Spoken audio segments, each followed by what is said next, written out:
Salut tout le monde, c'est Faté, comment allez-vous? Moi ça va super bien. Aujourd'hui, on se retrouve pour une vidéo tech. Ça faisait super longtemps que j'en avais pas fait, puisque l'objet sur lequel on va s'attarder en ce moment dans cette vidéo, il est super important, c'est essentiel pour la production de vidéos, que ce soit vlog, ou review internet, ou review de tout ce que vous voulez en fait. Du moment que vous fassiez une facecam, que vous utilisez un appareil photo ou un smartphone, votre vidéo, il est super important de donner de la lumière. La lumière, c'est elle qui va apporter une meilleure qualité, un meilleur rendu des couleurs, donc que ce soit dans votre chambre ou même à l'extérieur ou même dans des endroits ultra sombres. Et c'est ce qui va donner aussi un détachement de vos objets comme le sujet, donc qui est moi, avec une lumière comme vous pouvez le voir qui est derrière moi, qui est justement mon halogène qui me permet de m'éclairer dans ma chambre, mais c'est aussi une troisième lumière qui vient détacher tous les éléments qui sont en premier plan. Donc sans plus attendre, on va s'attarder sur les panneaux LED de la marque Ralendo, qui est super bien, vraiment bon rapport qualité-prix sur Amazon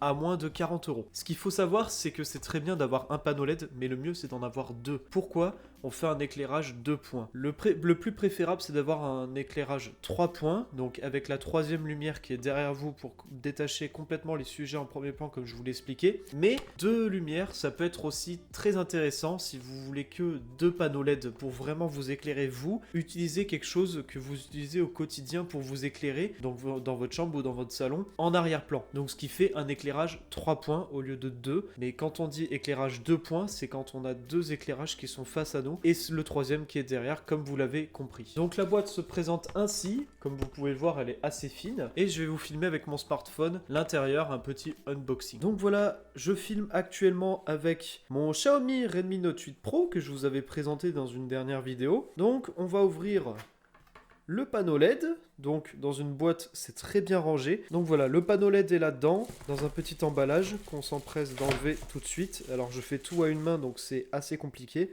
Donc le voilà, il est très bien, il est très petit, assez compact. On peut le ranger n'importe où, mais le mieux c'est de le laisser proprement dans sa boîte de façon à pas l'abîmer. La boîte est composée en 3 parties, le panneau LED, un câble USB et une rotule que vous pouvez fixer sur vos attaches de GoPro, sur vos trépieds, sur plein de choses en fait. Donc c'est juste une attache grip qu'on connaît tous sur les appareils photo en l'occurrence. Donc comment ça marche? Une fois qu'il est chargé, la charge est très longue, attention, ça peut durer jusqu'à 45 minutes de charge si les batteries sont complètement vides. Donc une fois que vous l'avez chargé, hop, vous appuyez sur le bouton qui est juste ici, et là, alors, il faut pas que je fasse ça, je sais pas si vous voyez, mais il y a 4 points lumineux bleus. C'est la jauge de la batterie tout simplement. Donc ça c'est super pratique. On a un témoin pour la batterie, au moins on fait pas à l'aveugle, on n'est pas là à se dire bon est-ce que ça tient, etc.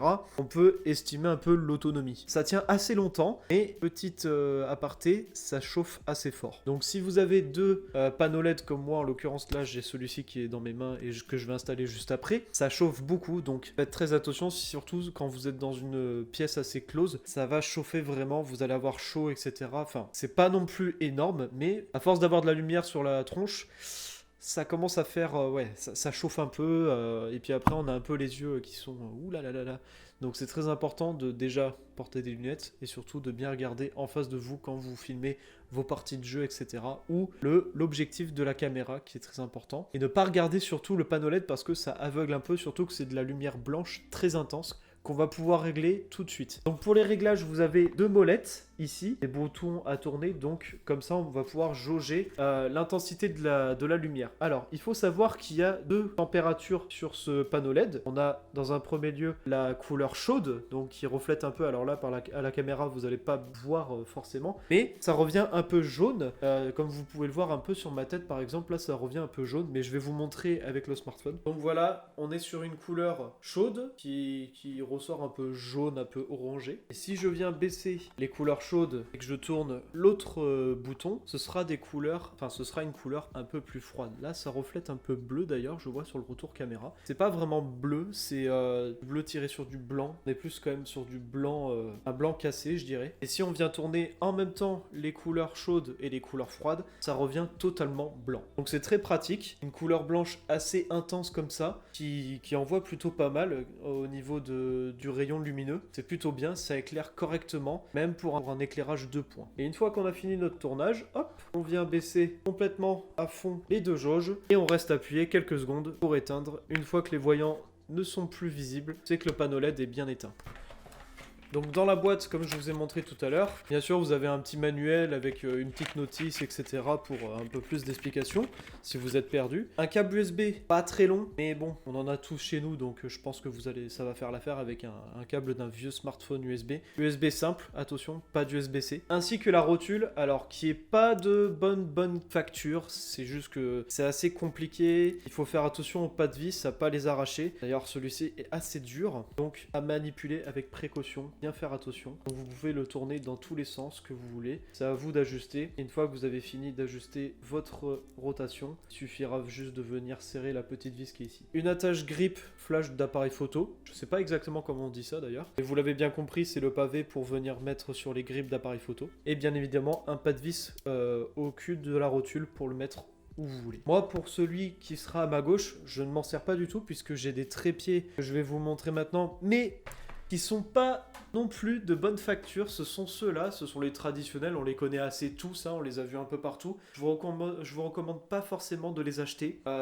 C'est de l'aluminium de canette, c'est pas super bien, ça grince un peu partout, le plastique est assez mauvais, donc pareil à manipuler avec douceur puisque sinon vous allez tout casser. Et surtout que si vous le déployez à fond, il sera un peu bancal, donc c'est pour ça qu'il faut laisser un peu de marge par ici. Donc une fois qu'on a notre trépied, ou trépied d'appareil photo aussi, donc d'ailleurs je vous recommande d'utiliser plutôt des trépieds d'appareil photo, et pas ce genre de trépied là. Vous en avez sur Cdiscount à même pas 10 €, qui sont pas de meilleure qualité non plus, mais qui sera mieux quand même que ça. Au niveau de l'ajustement, ça bancalera un petit peu moins. Donc moi, tout simplement, je viens fixer mon panneau LED au trépied. Une fois que c'est fait, je viens le mettre à ma gauche. Je viens juste ajuster la hauteur. Ce sont des mini trépieds hein, que je vous mettrai aussi la référence en description. Même si je vous conseille pas trop de les acheter et de chercher ailleurs plutôt. Et voilà, j'ai mon éclairage de points avec mon éclairage qui est derrière moi. Et voilà ce que ça donne. C'est plutôt bien. À moindre frais, c'est quand même vachement bien, même s'il y a meilleur sur le marché. Mais c'est les meilleurs, enfin c'est les seuls que j'ai pu trouver qui sont vraiment excellents. Facile à utiliser,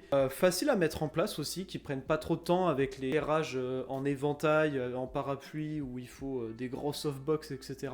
Où c'est galère et surtout il faut de la place avant tout. Donc on va voir la différence entre sans l'éclairage et avec l'éclairage. Voilà, sans éclairage, vous vous doutez bien, on n'y voit rien du tout.